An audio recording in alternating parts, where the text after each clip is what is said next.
Olá todo mundo, no vídeo de hoje então a gente vai conversar sobre a última parte do último Olimpiano do Rick Riordan. Então vamos lá, partir já daquele ponto em que a Annabeth sofreu um corte muito perigoso no ombro. Ninguém sabe o que tá acontecendo. O Michael Will sumiu, né?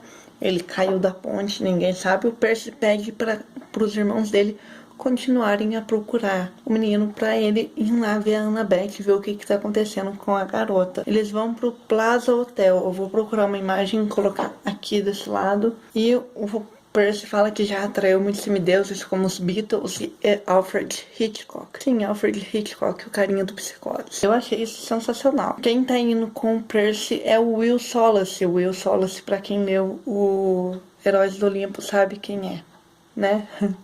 Ele tem um papelzinho importante para um determinado personagem nos Heróis do Olimpo. Aí nós temos uma das cenas mais icônicas, que é até a cena que a Tati Felton comenta na resenha dela, do Percy Jackson, que é a cena da moto. O Percy pega uma moto e sai. Aí ele chega, tem uma deusa. Percy vira assim pra uma deusa e fala, pra uma estátua de uma deusa, e fala assim: você é Deméter? Aí ela fica enfesada com aquilo. Todo mundo me toma por Deméter, queixou-se. Sou Pomona, a deusa romana da abundância, porque você se interessaria. Ninguém liga para os deuses menores. Se ligassem, não estariam perdendo essa guerra. 3 vivas para Morfeu e Hécate, é o que eu digo. Aí o Percy vira assim pra ela: olha a moto. E sai correndo.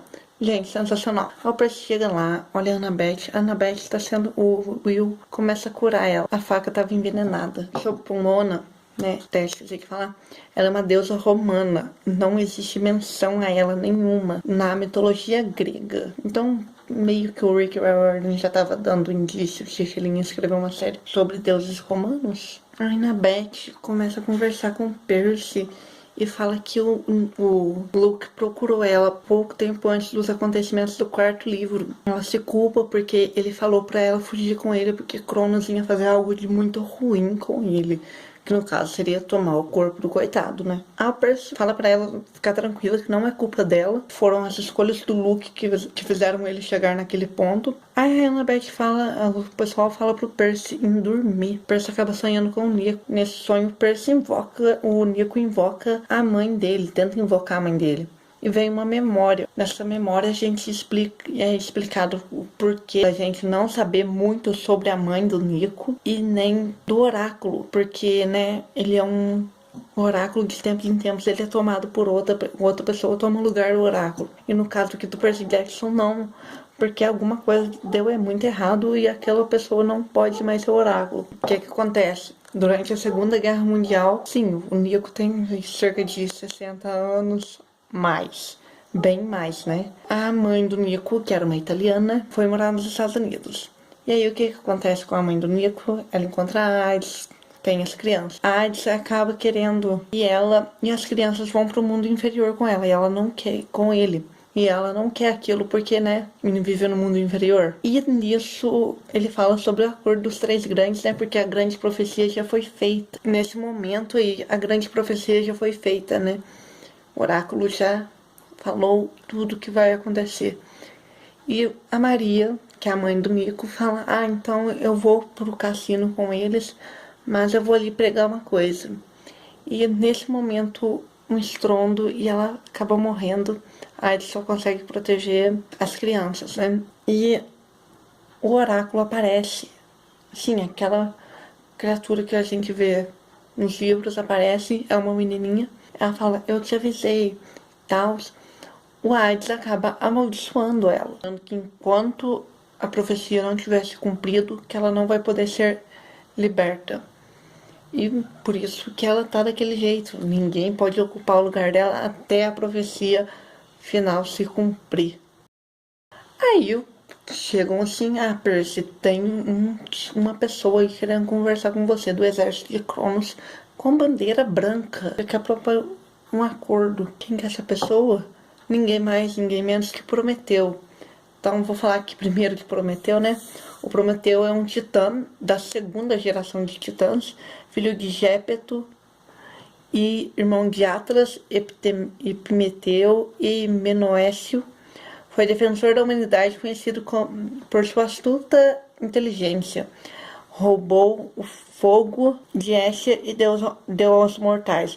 Zeus, com medo de que os mortais se tornassem tão poderosos quanto os deuses, acabou amarrando Prometeu numa rocha e todo dia tem uma águia comendo o fígado do Prometeu, e esse fígado vai regenerando para ele sofrer para sempre.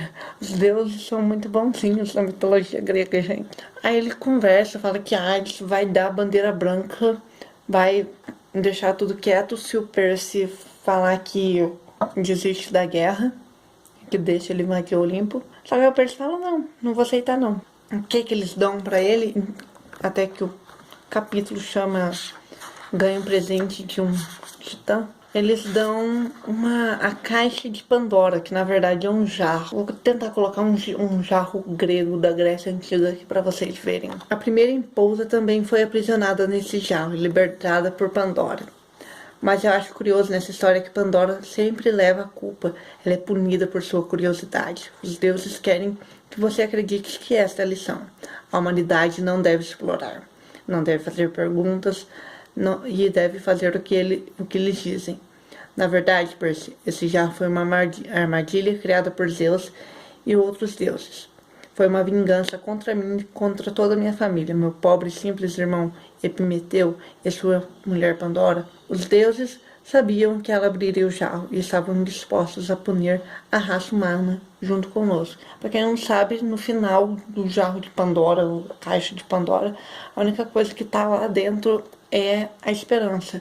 E o Prometeu fala pro Percy que caso o Percy veja que essa guerra é uma bobeira, é pro Percy abrir esse jarro, que a esperança vai dar um sinal pro outro lado, pro exército inimigo, de que eles se rendem. Percy deita de novo, vai descansar, porque, né, Deus, ele tá bem cansado. Ele tá com toda a bola, né, ele tá poderoso. Percy dorme de novo, ele sonha com Ita Nakamura. O Ethan vai lá conversar com o Percy Date tem um sonho com o palácio do pai dele, que o pai dele já tá perdendo a guerra lá no oceano, porque, né? Aí depois o sonho corta, os sonhos do Percy sempre acontecem nisso, os sonhos cortam e vão ir pra outra parte. Aí o sonho corta pro Ethan Nakamura indo conversar com o Cronos. Nessa conversa, o Ethan fala alguma coisa do tipo... pelo que parece, o Luke está tentando lutar contra você. E o Percy fica com aquilo na cabeça, né? Tipo, o Luke está resistindo à tomada do corpo dele. Aí o Percy corta o sonho de novo, gente. Vocês não estão entendendo. E tem meio que um flashback. As pessoas vão... Ele começa a conversar com... Alguém tem um flashback e mostra o que aconteceu com a May Castellan. A May Castellan tentou assumir o lugar do oráculo depois daquilo tudo, no começo da década de 90, quando o Luke já tinha nascido. Então, aconteceu aquela desgraça, ela tem flashes do que vai acontecer com o filho dela, por isso que ela ficou meio pirada da cabeça. Mas ninguém sabia por que aquilo tinha acontecido. Então, por isso que a May, coitada, né, ninguém sabia o que teria acontecido com aquele oráculo que tá lá, né? Então, por isso que é estranho.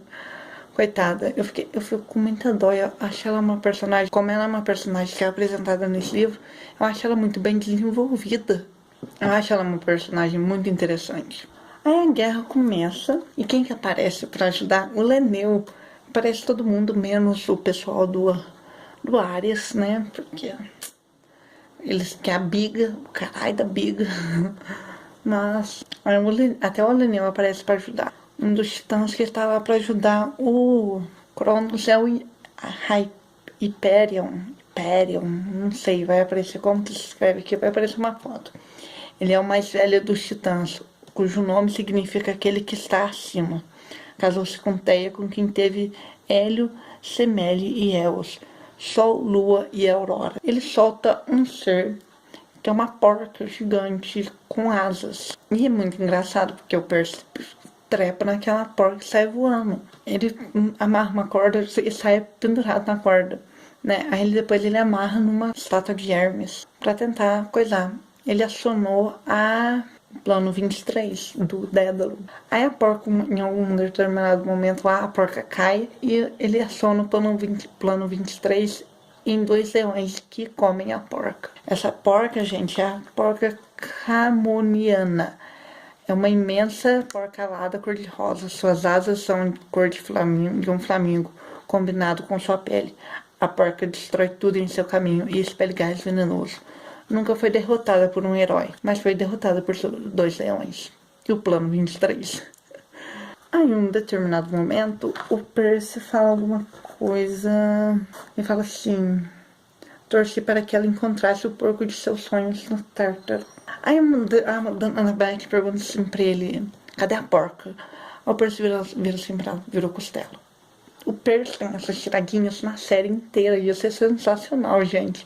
Uma das coisas mais legais aqui dessa série é o Percy e as suas tiradinhas. Aí eles saem muito feridos dessa batalha e a Silena se oferece para ir conversar com a Clarice. Clarice sempre ouve Silena, né? Pra ver se a Clarice vai pra guerra com eles, né? Lutar com eles porque precisamos. O Percy acaba descobrindo que quem mais aparece na guerra, quando eles acham que já estão perdendo, é o Kieran com os pôneis de festa, que é os primos do Kieran, né? E eles arrasam com o exército de Cronos, porque eles ficam com muito medo mesmo.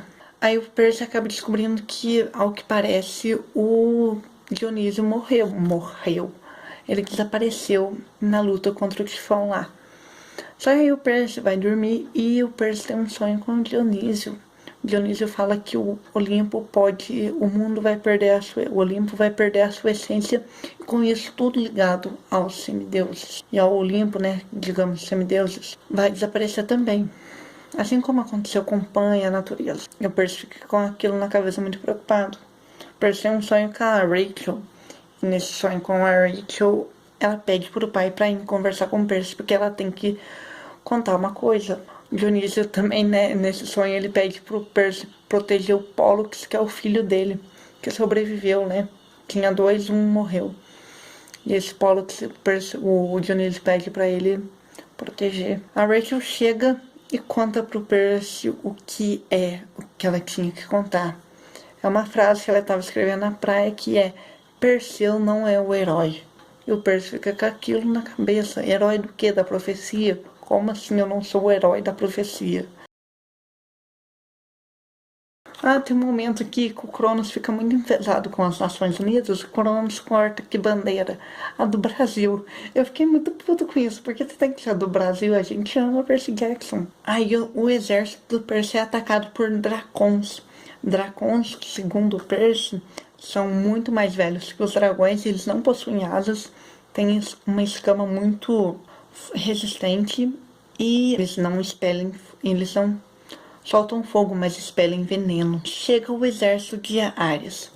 Só que aí eles percebem a menina que era pra salvar, a Rachel conta que é uma menina que vai matar o Dracon, uma filha de Ares. Todo mundo acha que é a Clarice que tá ali lutando com o Dracon. Na hora, aí aparece a Clarice. O Percy fica meio assustado, porque a Clarice tá derrubada, porque o Dracon tá com veneno na Clarice. E a Clarice tá lutando. Aí eles chegam perto pra ver, depois que o Dracon é derrotado. E é ninguém mais, ninguém menos que... Baixei os olhos para o rosto moribundo de Silena. É a Silena, gente. Porque eu fico bem triste com a morte da Silena. E depois... Agora a gente vai entender por quê. Aí na hora que tá todo mundo lá chorando, porque a Silena tá morrendo, a Silena abre a mão e o que tem na mão dela? Um pingente em formato de foice. A foice do Cronos. E o Percy chega à conclusão de que ela é o espião. Ela conta pra eles que pelo o Luke ser tão charmoso e ser tão legal, ela acabou confiando que ele não mataria ninguém que ela gostasse. Dentre eles o Charles, né, que é o namorado dela. E o que acontece? O Charles morre e ela fica muito triste por causa daquilo, e ela resolve se sacrificar em nome de todos. E ela vai encontrar o Charlie. Isso doeu pra caramba, é muito triste. O Leneu, em um determinado momento, ele é atacado e morre. Ele vira uma plantinha e eles sobem para plantar essa plantinha lá no Monte Olimpo. Chegando na sala dos 12 deuses, Percy vê a Rachel lá. Ele não entende como que ela entrou lá. Ele também vê Hestia. O Percy conversa com Hestia e entrega para ela, porque ela é o último olimpiano, a caixa de Pandora. Então, vai ficar com ela. E ele também vê a Rachel, né? A Rachel também estranha, ela tem que fazer uma escolha, só que ela não conta para o Percy que escolha que é essa. O Percy, em um determinado momento, tem uma ideia e quer contar ela pro pai dele. Essa ideia é o seguinte: o pai dele, como olimpiano, precisa estar lutando com os outros olimpianos para que eles, pelo menos, vençam Tifão. Poseidon aceita aquilo, apesar de estar bem bravo e quase ter pulverizado o Percy por ele ter sentado em seu trono. O Chiron luta com o Cronos e é atacado no Empire State Building e some, mas o Percy pede para a Sra. O'Leary procurar o Chiron, enquanto ele vai lutar com o Cronos. Aí na página 314, o Cronos solta a seguinte coisa: tolo, você encheu a cabeça dele com promessas vazias. Disse que os deuses se preocupavam comigo. O Cronos falou comigo. Então não era o Cronos falando, era o Luke. Hades, em um determinado momento, também aparece para lutar contra Cronos e ele fala que ele foi um péssimo pai. Isso foi bem engraçado. Os pais do Percy também entram na guerra. Quando eu digo os pais, é a Sally e o padrasto dele, o Paul. Sim, a Sally consegue ver, o Paul não. O Cronos acordou o resto de Manhattan inteiro. Então, tá todo mundo correndo porque ninguém tá entendendo nada. Percy então sobe com a Annabeth para ir lutar com o Cronos. Eles estão lá lutando e o Ethan, que está do lado do Cronos, em determinado momento percebe que, na verdade, o Cronos está totalmente errado e que o Percy que está certo. O Cronos acaba lutando com o Ethan e ele morre.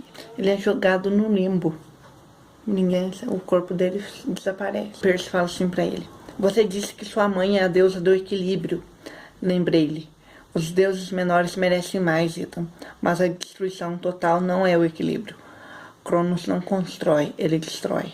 Aí o Ethan, na hora que ele tá morrendo, merecem mais. Se ao menos eles tivessem tronos. Gente, é bem triste esse livro. Eu ouso dizer, assim, na minha opinião, como eu li antes de Harry Potter, esse livro aqui me marcou mais do que o último do Harry Potter. O Luke consegue acordar, ele olha pra fogueira e vê alguma coisa e pede para a Annabeth dar a faquinha dela, né? Que foi um presente do Luke pra ele. Ele atinge o seu ponto fraco, né? O seu tendão de Aquiles, que seria aqui nas axilas, em uma das axilas. E ele morre, ele faz a decisão certa, né? E a gente acaba percebendo que o Percy não é o herói. Ele pode ter lutado bastante, mas o Luke acabou fazendo a escolha final. É bem triste a cena do Luke, porque a Annabeth fala: você me prometeu que eu era uma família. Aí as parcas vão buscar, os deuses chegam no Olimpo para lutar contra Cronos, está só eles lá com o corpo do Luke. E o Percy fala: precisamos de uma mortalha para o filho de Hermes. Gente, bem triste isso. As parcas vão buscar o Luke e uma das parcas ergue um pedacinho de fio azul, que vocês vão lembrar, é o pedacinho de fio que elas cortaram lá no primeiro livro. Então, não era para o Percy aquele fio de lã, era para o Luke. Era o fio da vida do Luke sendo cortado. Isso bem marcante, assim. Agora vamos fazer um remember aqui, né, da profecia. A alma do herói, a lâmina maldita se fará. A alma do herói era o Luke. A lâmina maldita era a faca que há muito tempo atrás ele dera a Annabeth. Maldita porque Luke havia quebrado sua promessa e traído seus amigos. Uma escolha seus dias vai encerrar. Minha escolha de dar a faca a ele e acreditar, como Annabeth fizera, que ele ainda era capaz de consertar tudo. O Olimpo preservar ou arrasar. Ao se sacrificar, ele havia salvado o Olimpo. Rachel estava certo. No fim, eu não era mesmo herói. Luke era. Gente, que triste. Uma coisa eu vou dizer aqui, o Luke é o personagem mais interessante de se acompanhar aqui nessa série do Percy Jackson. Ele é o personagem que mais evoluiu durante os 5 livros. Sim, eu estou dizendo que o Percy não evolui tanto assim. Isso é verdade. Nem a escrita do Rick Riordan evolui tanto. O Percy está conversando com o Grover fica muito triste porque foram dizimados muitos espíritos da natureza. O Percy fala para ele ficar tranquilo que vão plantar muitas árvores para que renasça esses espíritos da natureza, né? Aí chega o momento final em que o Percy, a Annabeth, o Grover e Tyson vão receber as recompensas dos deuses. Então o Tyson acaba ganhando o posto de general do exército do Conselho de Guerra do Olimpo. Super importante o Tyson, gente. Eu não lembrava disso. Eu lembrava do pedido do Percy, mas desse eu não lembrava. O Grover, que havia sido exilado, não é mais um exilado. Acabou sendo absolvido desse exílio.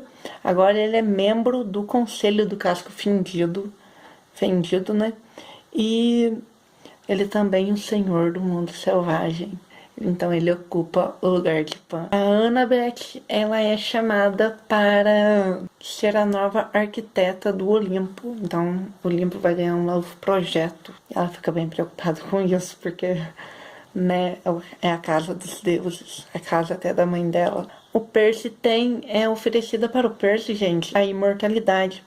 Só que ele recusa. Ele pede para que os deuses assumam seus filhos sempre que eles chegarem, qualquer filho, e dar os nomes também. Então, logo após isso, a guerra, tudo ser reconstruído, o Percy já começam as caças dos sátiros para trazer os semideuses para o acampamento meio-sangue. Aí eles estão saindo do Empire State Building e o Percy conversa com o Nico fala: a Rachel roubou o Blackjack. Ele pede para o Rio ajudá-lo. E quem aparece? O nosso amiguinho, o Arco-Íris, aquele hipocampo que aparece no segundo livro da série. Eu bem remember esses últimos capítulos. Eles chegam no acampamento meio-sangue e a Rachel está de joelhos lá na casa grande, porque ela está recebendo o espírito do oráculo de Delfos. E o Apolo também está lá. Dá tudo certo e a gente já é apresentado a nova profecia, que é a profecia da segunda série do Rick Riordan, né? Os Heróis do Olimpo. Então vamos lá para essa profecia. 7 meio-sangues responderão ao chamado. Em tempestade ou fogo o mundo terá acabado. Um juramento a manter com o alento final. Os inimigos com armas às portas da morte afinal. O Percy fica muito preocupado com aquilo, porque pode ser para ele, mas também pode demorar só para a próxima geração de semideuses, que seria daqui uns 70 anos. Aí chega o Percy e a Annabeth, começam a namorar. Finalmente, né? Quem é fã da série sabe o quanto que a gente esperou por isso. Eles se beijam, aí o pessoal pega eles e taca na água. E ele fala assim que aquele foi o melhor beijo subaquático de toda a história. É bem bonito isso, gente. Eu acho muito fofo do Percy falar isso. E aí chegamos ao último capítulo. Os deuses menores também ganham casas, né, para seus filhos lá no acampamento meio-sangue. E eles vão expandir aquele negócio que era um formato de U com 11 casas, porque Hades não era considerado.